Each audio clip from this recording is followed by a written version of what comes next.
Pemirsa, Bawaslu Kabupaten Pasaman prediksi dari 941 TPS di Kabupaten Pasaman, 2 diantaranya berpotensi untuk pemungutan suara ulang.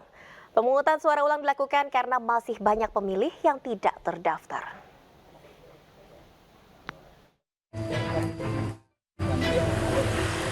Dari 941 TPS yang ada di Kabupaten Pasaman, Sumatera Barat, diduga ada 2 TPS yang berpotensi untuk pemungutan suara ulang.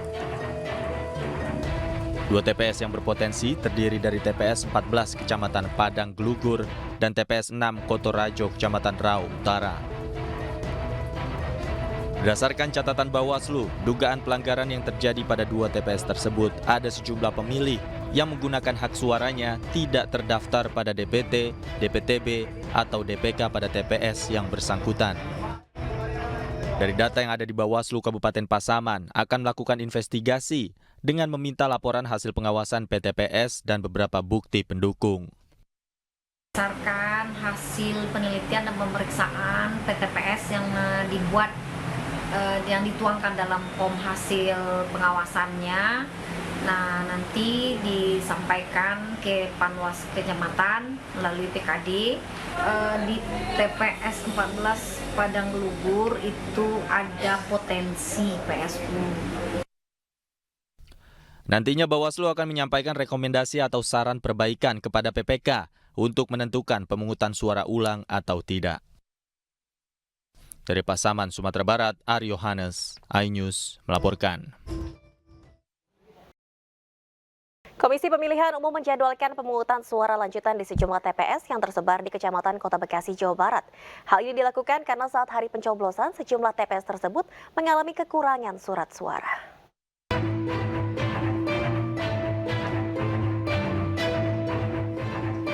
Komisi Pemilihan Umum Daerah atau KPUD Kota Bekasi akan menjadwalkan pemungutan suara lanjutan di sejumlah TPS yang tersebar di Kecamatan Kota Bekasi, Jawa Barat. Pemungutan suara lanjutan dilakukan karena adanya kekurangan ribuan surat suara saat hari pencoblosan, baik surat suara pemilihan presiden, pemilihan legislatif DPR RI, DPRD Provinsi, hingga DPRD Jawa Barat. Ada beberapa informasi dari bawah, katanya ada beberapa TPS yang terhenti pelaksanaannya karena ada kekurangan surat suara. Nah, itu masih dalam proses pendataan, ada berapa gitu. Nanti kalau misalkan memang secara ternyata ada, tentu kami harus melakukan pemungutan suara lanjutan gitu. Untuk penjadwalan pemungutan suara lanjutan, KPUD Bekasi hingga saat ini masih menunggu laporan terkait adanya kekurangan surat suara dari TPS-TPS lainnya yang tersebar di Kecamatan Kota Bekasi. Dari Bekasi, Jawa Barat, Rahmat Hidayat, iNews melaporkan. Pemirsa, tahapan penghitungan suara pemilu 2024 khususnya proses rekapitulasi suara di tingkat kecamatan di Kabupaten Badung, Bali terpaksa harus ditunda. Proses rekapitulasi ditunda akibat kendala teknis seperti gangguan server pada sistem informasi rekapitulasi elektronik atau Sirekap serta gangguan listrik.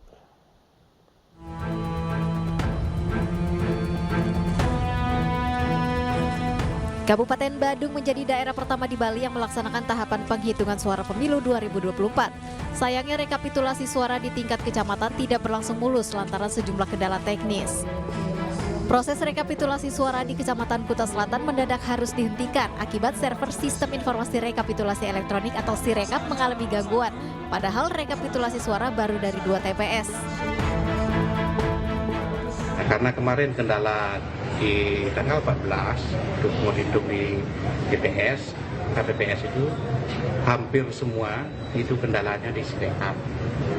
Jadi setelah kita melakukan pleno di kecamatan ini, jadi semua hasil yang mestinya diupload di Sirekap itu tidak bisa. Kendala teknis juga menyebabkan tahapan penghitungan suara pemilu 2024 di Kecamatan Abian Semal, Badung terganggu. Proses rekapitulasi berlangsung di Gor Tenis Meja Abian Semal, Dauhieh Cani. Terganggu akibat listrik padam.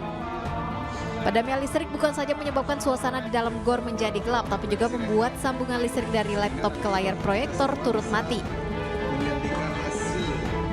Kalau masalah terganggu sedikit, karena tentu untuk support kita menayangkan ke layar proyektor nggak bisa. Tapi masih bisa jalan karena tentu dasar kita melakukan rekapitulasi adalah C hasil. C hasil yang kita buka dari dalam kotak dan kita sandingkan dengan C salinan yang dipegang oleh saksi dan pengawas TPS. Berdasarkan jadwal, BPKB Ansebal merancang proses rekapitulasi suara berlangsung minimal selama 4 hari. Namun, akibat kendala teknis semacam ini, proses penghitungan suara dikhawatirkan tidak selesai tepat waktu. Dari Bandung, Bali, Bagus Alit iNews melaporkan. Pemirsa, warga kecewa pemilihan umum kembali ditunda di beberapa daerah di ibu kota. Di Kelurahan Sunterjaya dan Pegangsaan 2 Jakarta Utara, pemilu kembali diundur hingga 24 Februari akibat kendala logistik.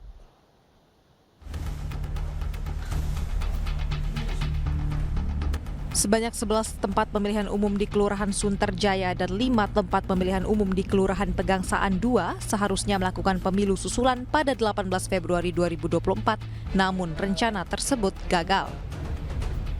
KPU Kota Jakarta Utara masih belum siap untuk melakukan pemilu susulan di 2 kelurahan tersebut lantaran belum adanya surat suara dan logistik lainnya. Awalnya kita sampaikan kepada masyarakat itu hari Minggu besok, tapi ternyata persiapan yang harus kita lakukan, surat suara yang harus kita siapkan itu tidak cukup waktunya untuk persiapan di hari Minggu. Maka itu kemudian kami ambil hari Sabtu agar masyarakat tetap bisa mengikuti proses pemilihan di Sunterjaya dan di Pegangsaan 2.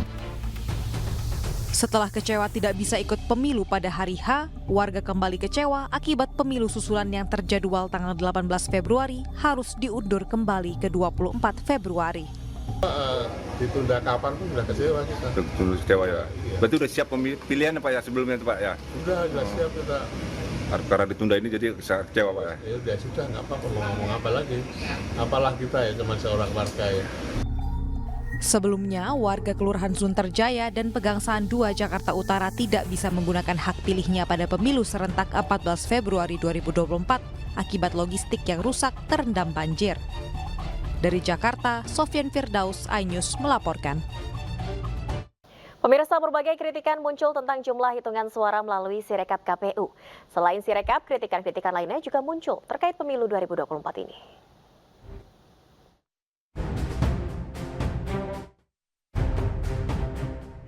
Berbagai persoalan muncul saat penghitungan suara cepat muncul dari aplikasi Sirekap milik KPU. Perbedaan jumlah hitungan surat suara dari TPS memiliki jumlah yang berbeda jauh dengan yang ditampilkan di Sirekap, disoroti sejumlah lembaga masyarakat sipil. Dari pantauan yang kami lakukan dari hampir 7.000 TPS, ya, baik yang dilakukan langsung oleh pemantau penjaga pemilu maupun yang dilaporkan oleh masyarakat, kurang lebih kita mendapatkan gambaran sebagai berikut. Jadi 25% ini kesalahan atau dugaan pelanggaran karena salah input Sirekap. Ya, jadi berbeda dengan sebelumnya pada masa kampanye, laporan yang kami terima dan pemantauan yang kami lakukan itu dugaan pelanggaran sepertiganya karena disebabkan oleh ketidaknetralan aparat. Pada H-1 sampai hari ini, jenis pelanggaran atau jenis kesalahan yang terjadi paling besar di Sirekap. Kemudian juga ada masalah administrasi tata cara pelayanan penyelenggara pemilu, dalam hal ini KPPS di TPS pada hari H. Kemudian juga ada masalah netralitas sebesar 13%, ini netralitas dari para penyelenggara. Kemudian politik uang dalam bentuk bagi-bagi amplop, sembako dan lain-lainnya yang terjadi terutama H-1 sampai menjelang pencoblosan, ya istilah orang serangan fajar. Dan yang kelima terkait dengan DPT. Ya, jadi banyak yang melaporkan bahwa nama dia ada di dalam DPT tapi dia nggak mendapatkan surat panggilan, atau sebaliknya dia tidak terdaftar di DPT, atau bahkan anggota keluarganya bahkan yang sudah meninggal tapi masih terdaftar di DPT dan diberikan surat panggilan untuk mencoblos. Akan tetapi dalam konferensi pers yang membagikan temuan dugaan kecurangan dalam rangka jaga pemilu, Jaga Suara 2024 diingatkan bahwa persoalan serius di pemilu bukan hanya dari salah input data saja. Yaitu Bengkulu, Jambi, Jawa Barat, Jawa Timur, Kalimantan, Lampung, Maluku, Nusa Tenggara Barat, Sulawesi Selatan, Sulawesi Utara, dan Sumatera Utara. Terjadi kesalahan input di dalam sirekap mereka. Ada dua pola yang menarik. Bukan tidak ada capres yang lain, tapi yang kami temukan satu, pola penggelembungan suara didominasi kepada paslon 02. Kalau mau di persentase terdapat penggelembungan 02 80%, 10% untuk 01 dan 10% 02. Simpulan kami 03. Simpulan kami ya bahwa ada sesuatu yang konstan terkait dengan penggelembungan untuk 02. Hingga saat ini, sejumlah lembaga pemantau pemilu masih menerima laporan masyarakat terkait kejanggalan-kejanggalan yang terjadi di lapangan.